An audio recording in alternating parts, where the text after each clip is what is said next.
Jim here. We're going to start doing a little mini series, if you will, of clicker training our 7 or 8 year old hybrid macaw. We received him maybe a couple of weeks ago. I feed them. I change their water for all of our birds. So I kind of have to be able to get into their cage and, get stuff out of their cage, change their toys out. And the hybrid macaw seems to be very cage territorial. So as what I'm going to do is do a little mini series of clicker training him. Hopefully is what that will do is when he's out of his cage and he's on his play stand, we'll start the clicker training sessions. We'll do 4 or 5 sessions a day. The sessions will be very quick, a minute long maybe. We don't want him to get bored. We don't want him to get, they'll be done throughout different times of the day. So that way he doesn't, okay, at this particular time I'm going to get a treat if I do this.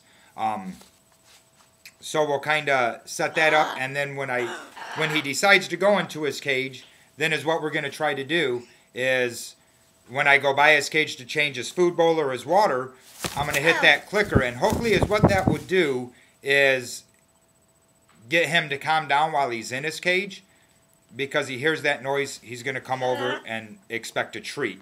So hopefully that's my goal. I've seen videos where people have them in their, put the bird in the cage and they sit next to the cage and stuff. I don't know if that works or not. There's a lot of videos on YouTube about it, but you see the first part, the bird being in the cage, the person sitting next to the cage, but you don't see the after results. So I'm going to film everything. So that way you can see if it did work, if it didn't work, if it doesn't work, what we're going to do next to try to get him to be able to not be so cage territorial. So that'll be a little mini series, and it'll just be clicker training part 1, 2, etc. And we'll kind of go from there. Hopefully it'll only take a week or so to get that done. So if you guys are, if anybody out there is having the same situation where your parrot is very nice when he's out of his cage, but when he's in his cage, he lunges and tries to bite and tries to attack. And then as soon as he comes out of his cage, he's a perfect loving bird. So that's what we're having with Rainbow. So, it's really no big deal. If anybody out there is looking for a parrot and just, searching YouTube for different, scenarios and stuff, parrots cost a lot of money to feed. A lot of time has to be invested in your parrot, several hours a day. If you don't spend the quality time with your bird, you're going to have a handful. They're going to wind up in a rescue. If you're looking to buy a parrot, please check your local rescues first. They have beautiful birds there. They have birds that have a little bit of issues.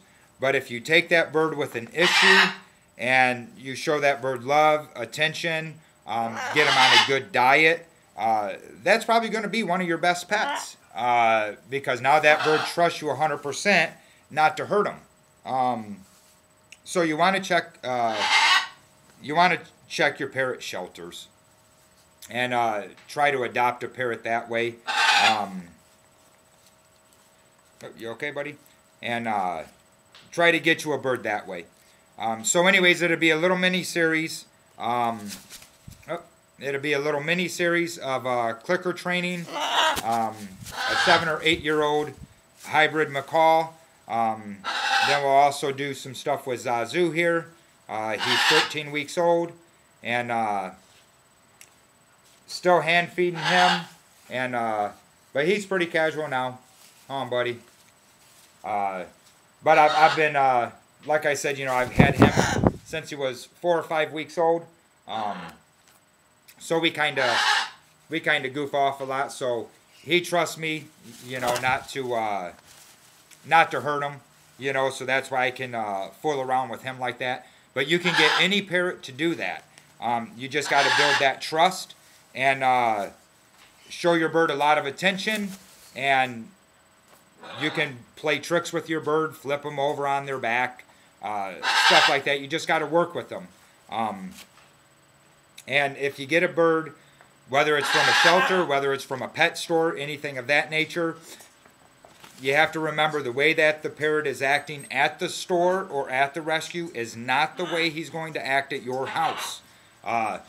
You're taking the bird out of his environment that he's used to. You're taking him away from the people that he's used to. So you're going to have problems. So just expect a month or two, maybe even longer, for your parrot to warm up to you. You may take a bite or two, so be prepared for that. Your macaws have 1,800 psi, maybe more in their beak. I know the green wing macaw, I believe it's right around 2,000 pounds per square inch of pressure in their beak. And an alligator has 3,000 pounds. So their beak is very nasty when they come down and bite you. So you just got to make sure what kind of parrot you get and be able to take a bite from them. If your bird ever bites you or does something wrong, you do not smack your bird. You don't throw them in a cage. You don't do anything like that. You just positive reinforcement. If you start yelling at your bird. Now, of course, if your bird bites, you can say, no, that wasn't nice, in a nice, stern voice. But you don't want to make a bunch of commotion over it, because now they think it's fun. They'll bite you to get that reaction from you. When they want your attention, I'm going to bite you. Now I get your attention. So you don't want to reinforce that. Reinforce good behavior. Bad behavior, they don't get a treat. They don't get pet. You know, something of that nature. You don't want to yell. You don't want to, toss them in their cage. You never want to do anything to hurt the bird. They're going to remember. And with approximately 2,000 psi, you don't want them to remember you being mean to them. So it'll be a little session. If anybody has any comments or concerns, put them on the comment section of the video. If you had different tactics that worked for you for the same situation, please feel free to put them on the comment section. Also put a link to your video. Just do it with respect when you put it on the comment, so that way you don't offend anybody with your wording.